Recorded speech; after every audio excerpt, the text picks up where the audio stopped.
So, Abid, would you please introduce yourself? I'm Abid. I'm with Banyan Hotels and Resorts. Well, thank you for your time talking to us. We at WTTC, World Travel and Tourism Council suggests tourism in the Asia-Pacific region will grow 5 to 7% a year over the next decade. In your view, what is driving this growth? It's the emerging economies, I think, that are contributing the most amount of travelers in tourism. It's the likes of China and India with large population and emerging middle class that wants to experience different cultures, different countries. That's really what is the catalyst behind the growth in our industry. Well, I was interested in hearing what you were discussing earlier at the panel discussion about the social responsibility. Obviously, Banyan Tree has a tremendous amount of work. Can you tell me more about what you're doing now and what your plans for the future? The sustainability issues have been front and center with our organization from the very beginning. It is truly in our DNA. Our company came to be in Phuket. The development site where our first resort was developed, Laguna Phuket, was an abandoned tin mine that was revitalized, and now it's a thriving resort with all sorts of vegetation, all sorts of birds and marine life in the lagoons. So it has really been in our DNA from the very beginning. We have kept that in every hotel and every resort that we open and operate. So not only it's the environmental sustainability that we look after, we talk about economic and social sustainability elements. When we go into a new market, opening a hotel and opening a resort creates lots of jobs. That creates the economic sustainability. With those jobs, the earning power for people from that community goes up. That creates a social environment that is looked after. People get new skills through working in the resorts.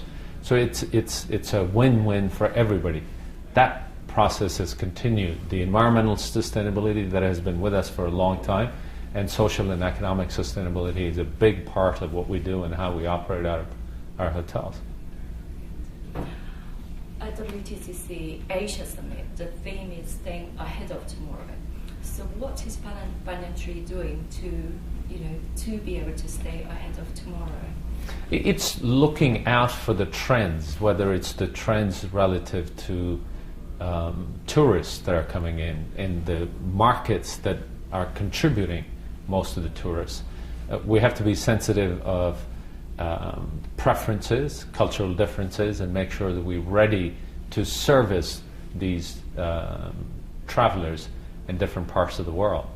It is also about watching a trend in workforce composition as to how that would evolve over a period of time. With aging population, it will be a challenge for this industry to staff all the hotels and resorts, and the macro travel industry is going to find it a challenge to find skilled workforce to deliver the services that are required. It's all that has to be thought through, and making sure that we work with the local governments, making sure that we're working with the academia in developing a curriculum that best suits the industry. It is making sure that we adjust our expectations out of different positions to best suit the millennials or Gen Y that is in the workforce. It's looking after all that holistically to make sure that we would be prepared for tourism for tomorrow. Brilliant. Now, is there anything the local national governments here in Asia can do to support this rapid growth in the region? What is your view? The hurdles that have been talked about throughout the conference, and it is applicable to any destination, so Asia would be no different. The first thing that becomes a challenge is visa requirements. If visa requirements are arduous, people typically shy away from that. Connectivity is a huge issue. So for a destination to grow, people have to get there with some sort of an ease. If there are multiple flights, multiple connections, it becomes harder to get to the destination. So connectivity is a huge issue. And last but not least, I think generally speaking, the safety elements are sought after by the travelers. Those are the key things I think that the governments can focus on to help grow this sector. Well, thank you. Thank you very much for your time, Abid. My pleasure. Great talking to you.